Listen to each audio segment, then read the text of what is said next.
ಆತ್ಮೀಯರೇ, ತಮಗೆಲ್ಲರಿಗೂ ಕಾವ್ಯಗಂಗೋತ್ರಿ ಯೂಟ್ಯೂಬ್ ಚಾನಲ್ಗೆ ಸುಸ್ವಾಗತ. ಆತ್ಮೀಯರೇ, ಈಗಾಗಲೇ ನಾವು ಸರ್ವಜ್ಞರ ತ್ರಿಪದಿಗಳು ಮತ್ತು ಬಸವಣ್ಣನವರ ವಚನಗಳನ್ನು ಹಂತ ಹಂತವಾಗಿ ಅರ್ಥಸಹಿತವಾಗಿ ತಿಳಿಯುತ್ತಾ ಬರುತ್ತಿದ್ದೇವೆ. ಇಂದು ನಾವು ಸರ್ವಜ್ಞರ ಕೆಲವು ತ್ರಿಪದಿಗಳು ಮತ್ತು ಅವುಗಳ ಅರ್ಥಗಳನ್ನು ತಿಳಿಯುತ್ತಾ ಸಾಗೋಣ.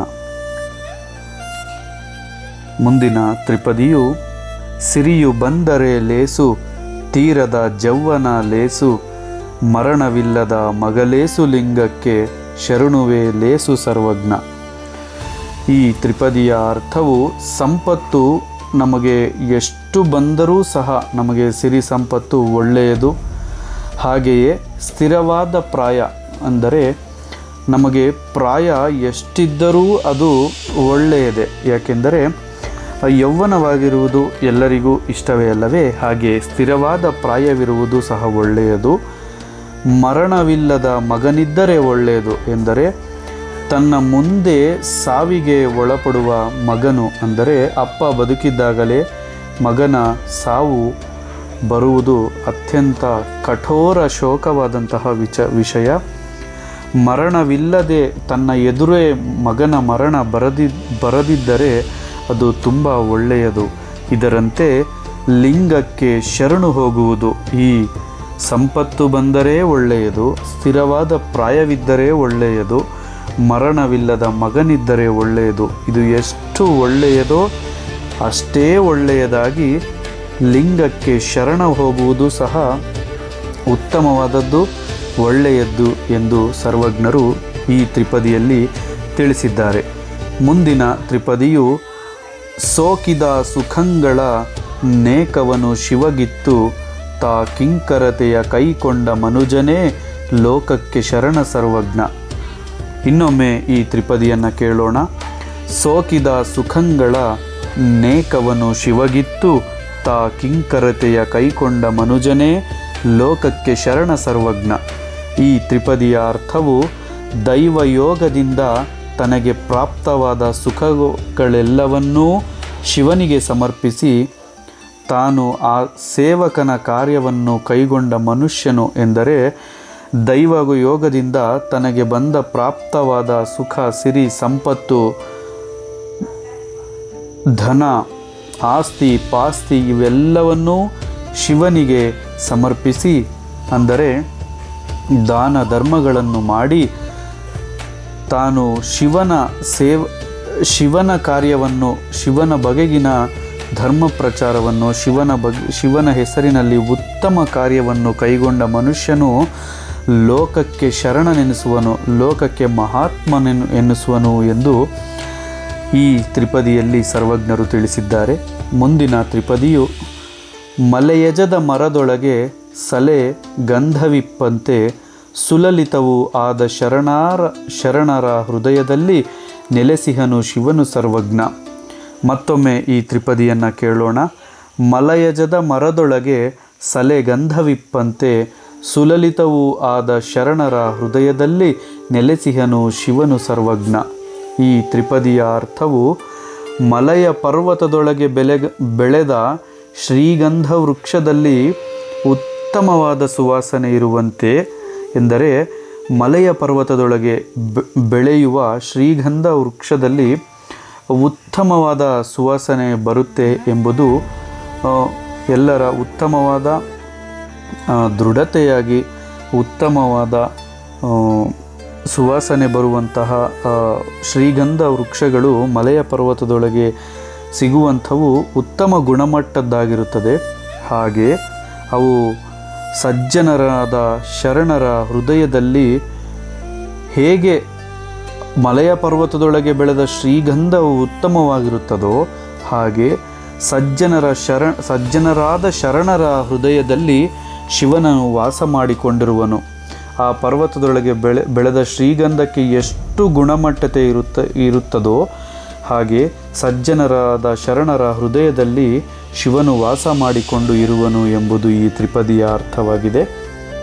ಮುಂದಿನ ತ್ರಿಪದಿಯು ಕಿಚ್ಚಿನೊಳು ಸುಘೃತವು ಒಚ್ಚತದಿ ಕರ್ಪೂರವು ಅಚ್ಚಳಿದು ನಿಜದಿ ನಿಂದಂತೆ ಭೇದವನ್ನು ಮುಚ್ಚುವನೇ ಶರಣ ಸರ್ವಜ್ಞ. ಮತ್ತೊಮ್ಮೆ ಈ ತ್ರಿಪದಿಯನ್ನು ಕೇಳೋಣ. ಕಿಚ್ಚಿನೊಳು ಸುಘೃತವು ಒಚ್ಚತದಿ ಕರ್ಪೂರವು ಅಚ್ಚಳಿದು ನಿಜದಿ ನಿಂದಂತೆ ಭೇದವನ್ನು ಮುಚ್ಚುವನೇ ಶರಣ ಸರ್ವಜ್ಞ. ಈ ತ್ರಿಪದಿಯ ಅರ್ಥವು ಅಗ್ನಿಯಲ್ಲಿ ತುಪ್ಪವು ಕರ್ಪೂರವು ಅಗ್ನಿಯೊಳಗೆ ತದಾತ್ಮವನ್ನು ಹೊಂದುವಂತೆ, ಅಂದರೆ ಕರಗಿ ನೀರಾಗುವಂತೆ, ಅಗ್ನಿಯೊಳಗೆ ಹೇಗೆ ತುಪ್ಪ ಕರ್ಪೂರಗಳು ಕರಗಿ ನೀರಾಗುತ್ತವೋ ಹಾಗೆ ತನಗೂ ಜನರಿಗೂ ದೇವರಿಗೂ ಇರುವ ಭೇದವನ್ನು ತೆಗೆದುಹಾಕುವವನೇ ಶರಣು ಎಂದರೆ ಜನರಿಗೂ ದೇವರಿಗೂ ಇರುವ ಭೇದವನ್ನು ತೆಗೆದುಹಾಕುವವನೇ ಶರಣನು ಮಹಾತ್ಮನು ಎಂದು ಈ ತ್ರಿಪದಿಯಲ್ಲಿ ಸರ್ವಜ್ಞರು ತಿಳಿಸಿದ್ದಾರೆ. ಮುಂದಿನ ತ್ರಿಪದಿಯು ಗಂಗೆಯ ತಡೆಲೇಸು ಮಂಗಳನ ಬಲಲೇಸು ಜಂಗಮ ಭಕ್ತನ ನಡೆಲೇಸು ಶರಣರ ಸಂಗವೇ ಲೇಸು ಸರ್ವಜ್ಞ. ಮತ್ತೊಮ್ಮೆ ಈ ತ್ರಿಪದಿಯನ್ನು ಕೇಳೋಣ. ಗಂಗೆಯ ತಡೆಲೇಸು ಮಂಗಳನ ಬಲಲೇಸು ಜಂಗಮ ಭಕ್ತನ ನಡೆಲೇಸು ಶರಣರ ಸಂಗವೇ ಲೇಸು ಸರ್ವಜ್ಞ. ಈ ತ್ರಿಪದಿಯ ಅರ್ಥವು ಗಂಗಾ ನದಿಯ ದಂಡೆಯ ಮೇಲೆ ವಾಸ ಮಾಡಿಕೊಂಡಿರುವುದು ಅತ್ಯುತ್ತಮವಾಗಿ ಮೇಲಾದದ್ದು. ಹಾಗೆ 3ನೆಯ ಮತ್ತು 6ನೆಯ ಸ್ಥಾನಗಳಲ್ಲಿದ್ದ ಮಂಗಳನ ಬಲವೂ ಶ್ರೇಷ್ಠವಾದದ್ದು. ಹೀಗೆ ಭಕ್ತನಾದ ಜಂಗಮನ ನಡತೆಯೂ ಉತ್ತಮವಾದದ್ದು. ಅದರಂತೆ ಶರಣರ ಸಹವಾಸವೂ ಸಹ ಮೇಲಾದದ್ದು. ಶರಣರ ಸಹವಾಸವನ್ನು ಮಾಡಬೇಕು, ಉತ್ತಮ ಜನರ ಸಹವಾಸದಲ್ಲಿ ನಾವು ಇರಬೇಕು ಎಂಬುದು ಸರ್ವಜ್ಞರ ತ್ರಿಪದಿಯ ಅರ್ಥವಾಗಿದೆ. ಸರ್ವಜ್ಞರ ಮುಂದಿನ ತ್ರಿಪದಿಯು ಐಕ್ಯ ಸ್ಥಳದ ಬಗ್ಗೆ ಇದೆ. ಆ ತ್ರಿಪದಿ ಏನೆಂದರೆ, ಆಕಾಶ ಪಥ ಮೀರಿ ದೇಕ ವಸ್ತುವ ತಿಳಿದು ಸಾಕಾರವಳಿದು ನಿಜವಾದ ಐಕ್ಯಂಗೆ ಏಕತ್ರ ನೋಡು ಸರ್ವಜ್ಞ. ಮತ್ತೊಮ್ಮೆ ಈ ತ್ರಿಪದಿಯನ್ನು ಕೇಳೋಣ.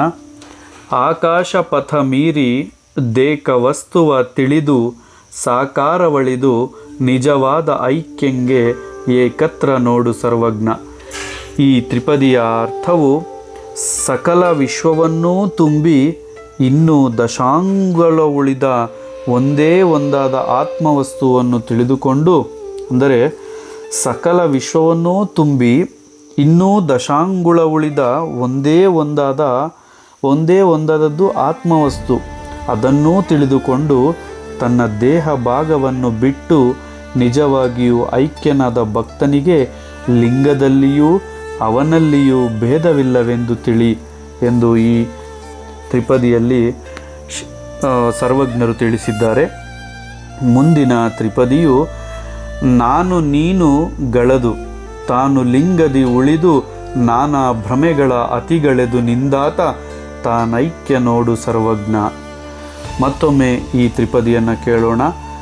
ನಾನು ನೀನುಗಳದು ತಾನು ಲಿಂಗದಿ ಉಳಿದು ನಾನಾ ಭ್ರಮೆಗಳ ಅತಿಗಳೆದು ನಿಂದಾತ ತಾನೈಕ್ಯ ನೋಡು ಸರ್ವಜ್ಞ.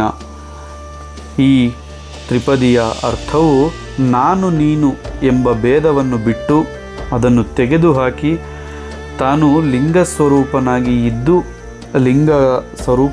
ಇದ್ದು ಅನೇಕ ಪ್ರಕಾರದ ಭ್ರಮೆಗಳನ್ನು ದಾಟಿ ನಿಂತವನೇ ಐಕ್ಯನು ಎಂದು ಈ ತ್ರಿಪದಿಯಲ್ಲಿ ಸರ್ವಜ್ಞರು ತಿಳಿಸಿದ್ದಾರೆ.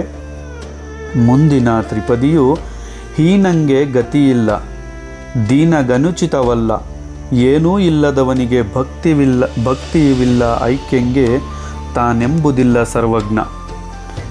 ಮತ್ತೊಮ್ಮೆ ಈ ತ್ರಿಪದಿಯನ್ನು ಕೇಳೋಣ. ಹೀನಂಗೆ ಗತಿಯಿಲ್ಲ ದೀನಗನುಚಿತವಲ್ಲ ಏನೂ ಇಲ್ಲದವಗೆ ಭಯವಿಲ್ಲ ಐಕ್ಯಂಗೆ ತಾನೆಂಬುದಿಲ್ಲ ಸರ್ವಜ್ಞ. ಈ ತ್ರಿಪದಿಯ ಅರ್ಥವು ನೀಚನಿಗೆ ಗತಿಯಿಲ್ಲ, ಕಂಗಾಲನಿಗೆ ಅನುಚಿತವಾದ ಕಾರ್ಯವೂ ಯಾವುದೂ ಇಲ್ಲ, ಏನೂ ಇಲ್ಲದ ದರಿದ್ರನಿಗೆ ಯಾತರದೂ ಭಯವಿಲ್ಲ. ಎಂದರೆ ನೀಚ ಕೃತ್ಯಗಳನ್ನು ಮಾಡಿ ನೀಚ ಸ್ಥಿತಿಯಲ್ಲಿರುವ ಮನುಷ್ಯನಿಗೆ ಮುಂದೆ ಯಾವುದೂ ಗತಿ ಇರುವುದಿಲ್ಲ. ಹಾಗೆ ಕಂಗಾಲನಿಗೆ ಅನುಚಿತವಾಗಿ ಕಾರ್ಯವು ಯಾವುದೂ ಇಲ್ಲ, ಕಂಗಾಲನಿಗೆ ಅನುಚಿತವಾದ ಮಾಡಲು ಸಾಧ್ಯವಾಗದ ಕಾರ್ಯವು ಯಾವುದೂ ಇಲ್ಲ. ಹೀಗೆ ಏನೂ ಇಲ್ಲದ ದರಿದ್ರನಿಗೆ ಯಾವುದರ ಭಯವೂ ಇಲ್ಲ. ತನ್ನಲ್ಲಿರುವ ಚಿನ್ನ, ಆಸ್ತಿ, ಅಂತಸ್ತು ಕಳುವಾಗುವುದು ಇಲ್ಲ, ಏನೋ ಆಗುವುದು ಎಂಬ ಭಯವಿಲ್ಲ. ಹೀಗೆ ಲಿಂಗದಲ್ಲಿ ಐಕ್ಯತೆಯನ್ನು ಹೊಂದಿದವನಿಗೆ ಅಹಂಕಾರ ಎಂಬುದು ಯಾವತ್ತೂ ಇರುವುದಿಲ್ಲ ಎಂದು ಈ ತ್ರಿಪದಿಯಲ್ಲಿ ಸರ್ವಜ್ಞರು ತಿಳಿಸಿದ್ದಾರೆ. ಮುಂದಿನ ಸರ್ವಜ್ಞರ ತ್ರಿಪದಿಯು ಲಿಂಗ ವಿಚಾರದ ಬಗೆಗೆ ಇದೆ. ಅದೇನೆಂದರೆ, ಆಗಿಲ್ಲ ಹೋಗಿಲ್ಲ, ಮೇಗಿಲ್ಲ ಕೆಳಗಿಲ್ಲ, ತಾಗಿಲ್ಲ ತಪ್ಪು ತಡೆಯಿಲ್ಲ ಲಿಂಗಕ್ಕೆ, ದೇಗುಲವೇ ಇಲ್ಲ ಸರ್ವಜ್ಞ. ಮತ್ತೊಮ್ಮೆ ಈ ತ್ರಿಪದಿಯನ್ನು ಕೇಳೋಣ. ಆಗಿಲ್ಲ ಹೋಗಿಲ್ಲ, ಮೇಗಿಲ್ಲ ಕೆಳಗಿಲ್ಲ, ತಾಗಿಲ್ಲ ತಪ್ಪು ತಡೆಯಿಲ್ಲ ಲಿಂಗಕ್ಕೆ, ದೇಗುಲವೇ ಇಲ್ಲ ಸರ್ವಜ್ಞ. ಈ ತ್ರಿಪದಿಯ ಅರ್ಥವು, ಲಿಂಗವು ಅಂದರೆ ಚಿದ್ವಸ್ತುವು ಹುಟ್ಟಿಲ್ಲ, ನಾಶವಾಗಿಲ್ಲ. ಲಿಂಗವು ಎಂಬ ವಸ್ತುವಿಗೆ ಹುಟ್ಟೂ ಇಲ್ಲ, ನಾಶವೂ ಇಲ್ಲ, ಮೇಲೆ ಇಲ್ಲ, ಕೆಳಗೆ ಇಲ್ಲ, ಅದಕ್ಕೆ ಜಾಗವೇ ಇಲ್ಲ, ಅದರಲ್ಲಿ ಇನ್ನು ಹೆಚ್ಚು ಕಡಿಮೆಯ ವಿಷಯವೇ ಇಲ್ಲ ಬಿಡಿ. ಅದನ್ನು ಒಳಗೆ ಹಿಡಿಯುವಂತಹ ಗುಡಿಯೇ ಇಲ್ಲ, ಗುಡಿಯಲ್ಲಿ ಹಿಡಿದು ಕೂರಿಸುವಂತಹ ವಸ್ತು ಅದಲ್ಲ. ಅಂದರೆ ಅದು ವಿಶ್ವವನ್ನು ವ್ಯಾಪಿಸಿದ್ದು, ಅದು ಇಲ್ಲದೇ ಇರುವಂತಹ ಜಾಗವೇ ಇಲ್ಲ ಎಂದು ಲಿಂಗ ವಿಚಾರದ ಬಗ್ಗೆ ಸರ್ವಜ್ಞರು ಈ ತ್ರಿಪದಿಯಲ್ಲಿ ತಿಳಿಸಿದ್ದಾರೆ. ಇನ್ನು ಶಿವಪೂಜಾ ವಿಷಯದ ಬಗ್ಗೆ 2 ತ್ರಿಪದಿಗಳನ್ನು ಬರೆದಿದ್ದಾರೆ. ಅವುಗಳು ಯಾವುದೆಂದರೆ, ಅಲಸದ ಶಿವಪೂಜೆ ಹುಲುಸುಂಟು ಕೇಳಯ್ಯ, ಬಲುವಕಲು ಒಡೆದು ಬೇರಿಂದ ತುದಿ ತನಕ ಹಲಸು ಕಾತಂತೆ ಸರ್ವಜ್ಞ. ಮತ್ತೊಮ್ಮೆ ಈ ತ್ರಿಪದಿಯನ್ನು ಕೇಳೋಣ. ಅಲಸದ ಶಿವಪೂಜೆ ಹುಲುಸುಂಟು ಕೇಳಯ್ಯ, ಬಲು ಕವಲು ಒಡೆದು ಬೇರಿಂದ ತುದಿ ತನಕ ಹಲಸು ಕಾತಂತೆ ಸರ್ವಜ್ಞ. ಈ ತ್ರಿಪದಿಯ ಅರ್ಥವು, ಬೇಸರವಿಲ್ಲದೆ ಮಾಡುವ ಶಿವಪೂಜೆಯಿಂದ ಭಕ್ತನಿಗೆ ಬಹಳ ಕಾಲ ಫಲ ಪ್ರಾಪ್ತವಾಗುವುದು. ಬೇಸರವೇ ಪಡದೆ ಮಾಡುವ ಶಿವಪೂಜೆಯಿಂದ ಭಕ್ತನಿಗೆ ಒಳ್ಳೆಯ ಫಲಗಳು ಪ್ರಾಪ್ತಿಯಾಗುತ್ತವೆ. ಹೇಗೆ ಹಲಸಿನ ಮರವು ಕವಲು ಒಡೆದು, ಹಲಸಿನ ಮರವು ಕೊಂಬೆಗಳಿಂದ ಒಡೆದು ಬೇರಿನಿಂದ ಹಿಡಿದು ತುದಿಯವರೆಗೂ ಕಾಯುಯಾಗುವಂತೆ ಆ ಭಕ್ತನಿಗೆ ಅತ್ಯಂತ ಫಲ ಸಿಗುವುದು ಎಂದು ಈ ತ್ರಿಪದಿಯ ಅರ್ಥವಾಗಿದೆ. ಮುಂದಿನ ತ್ರಿಪದಿಯು, ಉಂಡುಂಡು ತಿರುಗುವ ಭಂಡರ ಕಳೆಬೇಡ, ಕಂಡು ಲಿಂಗವನ್ನು ಪೂಜಿಸದವಗೆ ಯಮದಂಡ ಕಾಣಯ್ಯ ಸರ್ವಜ್ಞ.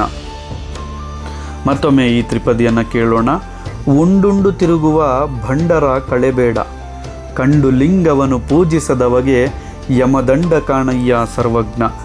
ಈ ತ್ರಿಪದಿಯ ಅರ್ಥವು, ಉಂಡುಂಡು ತಿರುಗಾಡುವಂತಹ ಭಂಡರ ಅಂದರೆ ತಿಂದು ಏನು ಕೆಲಸ ಮಾಡದೆ, ಸತ್ಕೆಲಸಗಳನ್ನು ಮಾಡದೆ ತಿರುಗಾಡುವಂತಹ ಭಂಡರ ಗೆಳೆತನವನ್ನು ನೀನು ಎಂದೂ ಮಾಡಬೇಡ. ಲಿಂಗವನ್ನು ಕಂಡು ಪೂಜಿಸದವನಿಗೆ ಯಮನಿಂದ ಶಿಕ್ಷೆಯಾಗುವುದು, ಅವರಿಗೆ ಶಿಕ್ಷೆಯಾಗುವುದು, ನೀನು ಅವರ ಗೆಳೆತನ ಮಾಡಬೇಡ ಎಂದು ಈ ತ್ರಿಪದಿಯಲ್ಲಿ ಸರ್ವಜ್ಞರು ತಿಳಿಸಿದ್ದಾರೆ. ಮುಂದಿನ ತ್ರಿಪದಿಯು ಮಾನಸ ಪೂಜೆಯೇ ಶ್ರೇಷ್ಠ ಎಂಬ ವಿಷಯಾಧಾರಿತವಾಗಿದೆ. ಏನೆಂದರೆ, ಸೃಷ್ಟಿಯೆಲ್ಲವನು ಮನ ಮುಟ್ಟುವುದು ನಿಮಿಷದಲ್ಲಿ, ನಟ್ಟು ಶಿವ ಜೀವ ವಿಷ ಮೂರೊಂದೆಂದು ದೃಷ್ಟಿಪನೆ ಶ್ರೇಷ್ಠ ಸರ್ವಜ್ಞ. ಮತ್ತೊಮ್ಮೆ ಈ ತ್ರಿಪದಿಯನ್ನು ಕೇಳೋಣ. ಸೃಷ್ಟಿಯೆಲ್ಲವನು ಮನಮುಟ್ಟುವುದು ನಿಮಿಷದಲ್ಲಿ, ನಟ್ಟು ಶಿವ ಜೀವ ವಿಷ ಮೂರೊಂದೆಂದು ದೃಷ್ಟಿಪನೆ ಶ್ರೇಷ್ಠ ಸರ್ವಜ್ಞ. ಈ ತ್ರಿಪದಿಯ ಅರ್ಥವು, ಮನಸ್ಸು ಈ ಯಾವತ್ ಜಗತ್ತನ್ನು ಒಂದೇ ನಿಮಿಷದಲ್ಲಿ ಸಂಚರಿಸುವುದು. ಎಂದರೆ ನಮ್ಮ ಮನಸ್ಸು ಇಡೀ ಪ್ರಪಂಚವನ್ನು ಒಂದೇ ನಿಮಿಷದಲ್ಲಿ ಸಂಚರಿಸಿ ಬರುವಂತಹ ಶಕ್ತಿ ಹೊಂದಿದೆ ಮನಸ್ಸು. ಆದರೆ ಶಿವ ಜೀವ ಕಶ್ಮಲಗಳು ಅಂದರೆ ಶಿವನ ಬಗ್ಗೆ, ಜೀವದ ಬಗ್ಗೆ, ಕಶ್ಮಲಗಳು ಈ ಮೂರೂ ಒಂದೇ ಎಂದು ತಿಳಿದವನೇ ಜಗತ್ತಿನಲ್ಲಿ ಶ್ರೇಷ್ಠನೆಂದು ತಿಳಿಯಬೇಕು ಎಂದು ಈ ತ್ರಿಪದಿಯಲ್ಲಿ ಸರ್ವಜ್ಞರು ತಿಳಿಸಿದ್ದಾರೆ. ಮುಂದಿನ ತ್ರಿಪದಿಯು ಆತುಮದ ಲಿಂಗವನು ಪ್ರೀತಿಯಲ್ಲಿ ಪೂಜಿಪಗೆ ಆತಂಕವಿಲ್ಲ ಭಯವಿಲ್ಲ ದಶವಿಧದ ಪಾತಕಗಳಿಲ್ಲ ಸರ್ವಜ್ಞ. ಮತ್ತೊಮ್ಮೆ ಈ ತ್ರಿಪದಿಯನ್ನು ಕೇಳೋಣ. ಆತುಮದ ಲಿಂಗವನು ಪ್ರೀತಿಯಲ್ಲಿ ಪೂಜಿಪಗೆ ಆತಂಕವಿಲ್ಲ ಭಯವಿಲ್ಲ ದಶವಿಧದ ಪಾತಕಗಳಿಲ್ಲ ಸರ್ವಜ್ಞ. ಈ ತ್ರಿಪದಿಯ ಅರ್ಥವು ಆತ್ಮಲಿಂಗ, ಆತ್ಮದಲ್ಲಿರುವ ಲಿಂಗವನ್ನು ಪ್ರೀತಿಯಿಂದ ಪೂಜೆ ಮಾಡುವವನಿಗೆ ಯಾವುದೇ ರೀತಿಯ ಅಡ್ಡಿಗಳೂ ಬರುವುದಿಲ್ಲ, ಯಮನದೂ ಸಹ ಹೆದರಿಕೆ ಇಲ್ಲ, ಅವನಿಗೆ 10 ಪ್ರಕಾರದ ಪಾಪಗಳೂ ಬರುವುದಿಲ್ಲ. ಆತ್ಮಲಿಂಗವನ್ನು ಪೂಜಿಸುವುದರಿಂದ ತನ್ನ ಆತ್ಮದಲ್ಲಿರುವ ಲಿಂಗವನ್ನು ಪೂಜಿಸಿ ಸದ್ಭಾವನೆ, ಸತ್ಪ್ರೀತಿ, ಸನ್ಮಾರ್ಗದಲ್ಲಿ ನಡೆಯುವ ಭಕ್ತನಿಗೆ ಯಾವ ಅಡ್ಡಿಯೂ ಬರುವುದಿಲ್ಲ, ಯಮನ ಬಗೆಗಿನ ಹೆದರಿಕೆಯೂ ಅವನಿಗೆ ಬೇಕಾಗಿಲ್ಲ ಎಂದು ಈ ತ್ರಿಪದಿಯಲ್ಲಿ ತಿಳಿಸಿದ್ದಾರೆ. ಆತ್ಮೀಯರೇ, ಈಗ ನಾವು 10 ಪ್ರಕಾರದ ಪಾಪಗಳು ಯಾವುವೆಂದು ತಿಳಿಯುತ್ತಾ ಈ ತ್ರಿಪದಿಯ ನಾವು ತಿಳ್ಕೊಂಡಿದ್ದರಿಂದ 10 ಪಾಪಗಳು ಯಾವ್ಯಾವು ಎಂದು ತಿಳಿದುಕೊಳ್ಳೋಣ. 10 ಪ್ರಕಾರದ ಪಾಪಗಳನ್ನು 3 ಭಾಗಗಳಾಗಿ ವಿಂಗಡಿಸಲಾಗಿದೆ.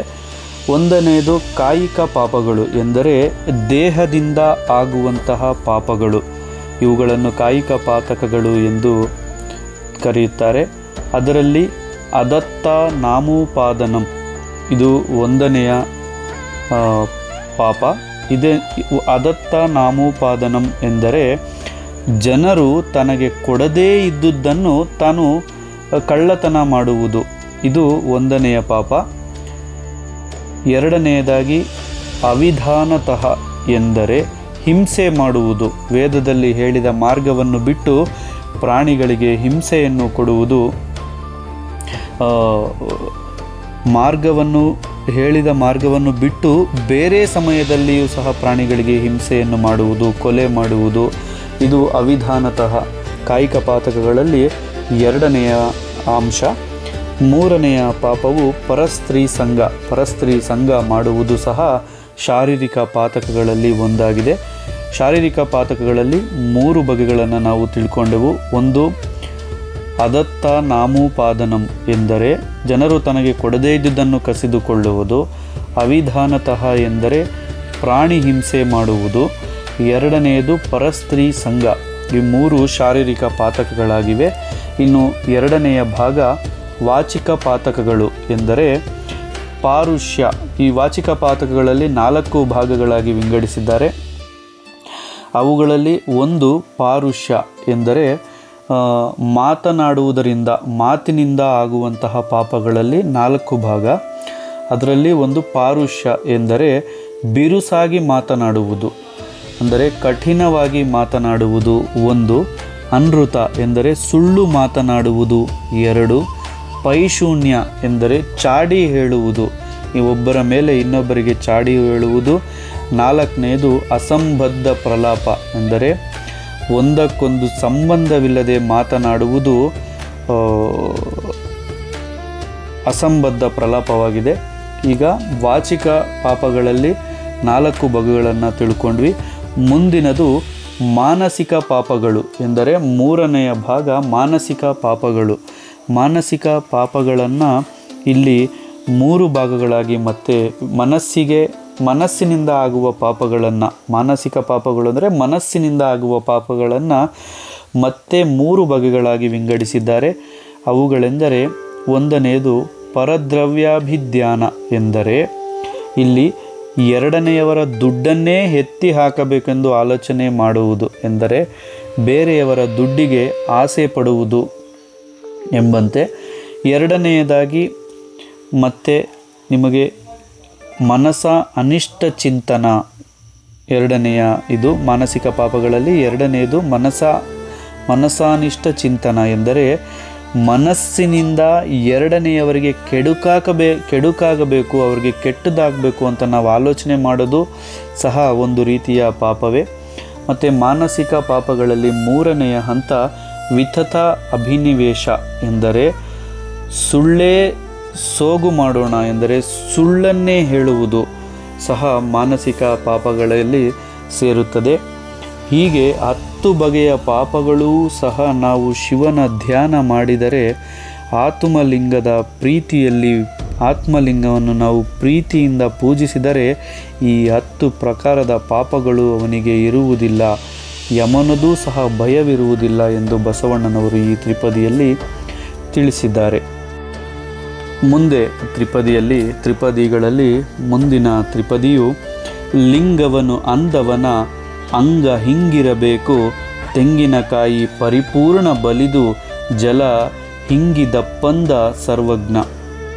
ಮತ್ತೊಮ್ಮೆ ಈ ತ್ರಿಪದಿಯನ್ನು ಕೇಳೋಣ. ಲಿಂಗವನು ಅಂದವನ ಅಂಗ ಹಿಂಗಿರಬೇಕು, ತೆಂಗಿನಕಾಯಿ ಪರಿಪೂರ್ಣ ಬಲಿದು ಜಲ ಹಿಂಗಿದಪ್ಪಂದ ಸರ್ವಜ್ಞ. ಎಂದರೆ ಲಿಂಗ ಎಂದರೆ ಈಶ, ಅಂಗ ಎಂದರೆ ಜೀವ, ಲಿಂಗಾಂಗ ಸಾಮರಸ್ಯ ಎಂದರೆ ಜೀವೇಶ್ವರರ ಐಕ್ಯ. ಹೀಗೆ ಸಚ್ಚಿದಾನಂದ ಸ್ವರೂಪನಾದ ಈಶನ ಜ್ಞಾನವಾದವನಿಗೆ ದೇಹದ ಮೇಲಿನ ಆಸೆಯು ಪರಿಪೂರ್ಣವಾಗಿ ಹೋಗಿರಬೇಕು. ಎಂದರೆ ಸಚ್ಚಿದಾನಂದ ಸ್ವರೂಪನಾದ ಈಶನ ಜ್ಞಾನವಾದ ಮನುಷ್ಯನಿಗೆ ತನ್ನ ದೇಹದ ಮೇಲಿನ ಆಸೆ ಪೂರ್ಣವಾಗಿ ಹೋಗಿರಬೇಕು. ಅದು ಹೇಗೆಂದರೆ ತೆಂಗಿನಕಾಯಿಯು ಪೂರ ಬಲಿಯಿತು ಎಂದರೆ ಅದರೊಳಗಿನ ಜಲವು ಹೇಗೆ ಹಿಂಗಿ ಹೋಗುವುದೋ ಹಾಗೆ ತನ್ನ ದೇಹದ ಮೇಲಿನ ಆಸೆಯು ಪೂರ್ಣವಾಗಿ ಹೋಗಬೇಕು ಎಂದು ಈ ತ್ರಿಪದಿಯಲ್ಲಿ ತಿಳಿಸಿದ್ದಾರೆ. ಮುಂದಿನ ತ್ರಿಪದಿಯು ಅಂಗವನು ಲಿಂಗವನು ಸಂಗೊಳಿಸಲೆಂತಕ್ಕೂ ಲಿಂಗದ ನೆನಹು ಘನವಾಗೆ ಶಿವಲಿಂಗ ಹಿಂಗಿರದು ಅವನ ಸರ್ವಜ್ಞ. ಮತ್ತೊಮ್ಮೆ ಈ ತ್ರಿಪದಿಯನ್ನು ಕೇಳೋಣ. ಅಂಗವನು ಲಿಂಗವನು ಸಂಗೊಳಿಸಲೆಂತಕ್ಕೂ ಲಿಂಗದ ನೆನಹು ಘನವಾಗೆ ಶಿವಲಿಂಗ ಹಿಂಗಿರದು ಅವನ ಸರ್ವಜ್ಞ. ಈ ತ್ರಿಪದಿಯ ಅರ್ಥವು ಲಿಂಗಾಂಗ ಸಾಮರಸ್ಯವೆಂದರೆ ಜೀವೇಶ್ವರರ ಐಕ್ಯವಾದರೆ ಆಗಿನ ಆನಂದವನ್ನು ವರ್ಣಿಸಲಳವಲ್ಲ.